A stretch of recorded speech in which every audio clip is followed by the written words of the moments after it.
Sa seremonya ng pagtanggap ng disipulo, kahit na ako ang may pinakamagaling na talento, isang heavenly spiritual root.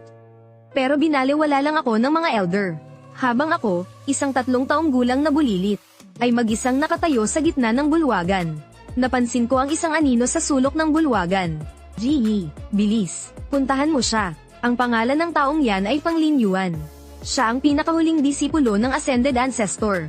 Mayaman, makapangyarihan, at gwapo. Kung magiging disipulo ka niya, kahit ang bida na si Su Qingshui ay tatawagin kang munting tita guro.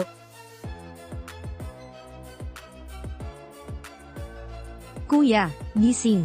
Gusto mo ba ng disipulo? Oh, gusto mo akong maging guro? Mabait po si Yi. Kaya na rin po niyang kumain at magbihis ng mag-isa. Heavenly Spiritual Root. Hindi ako kailanman tumatanggap ng disipulo. Pero, napakatuwa mo namang bata, pagbibigyan kita kahit isang beses lang. Guyo. Itong munting disipulo, ay tinatanggap ko na. Ang pagtanggap ng disipulo ni Tio Guro, ay isang napakagandang balita, kung si Tio Guro Feng ang magiging guro ng bulilit na to.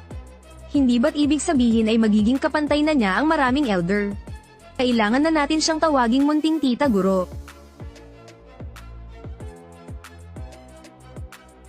Ang galing. Sa wakas, lumihis na rin sa kwento.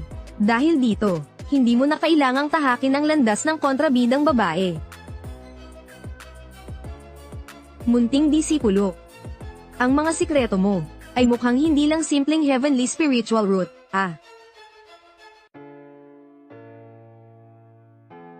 Munting bata, bakit ka nakatingin sa akin? Guyo, nasaan po ang regalo ni Yi? Anong regalo? Iyon po ang regalo sa pagiging disipulo. Lahat po ng mga kaibigan ko, mayroon. Kahit yung asungot na yun, mayroon din. Si Yi po, wala.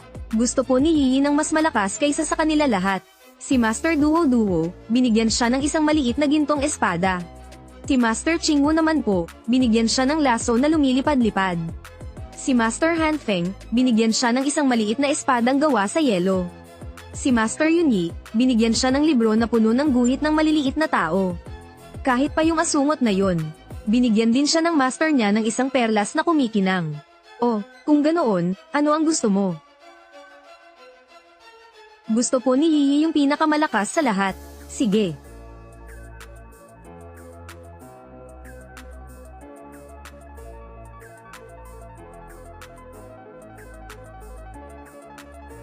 Ito ang batis ng pagkilatis. Malalaman nito kung anong uri ng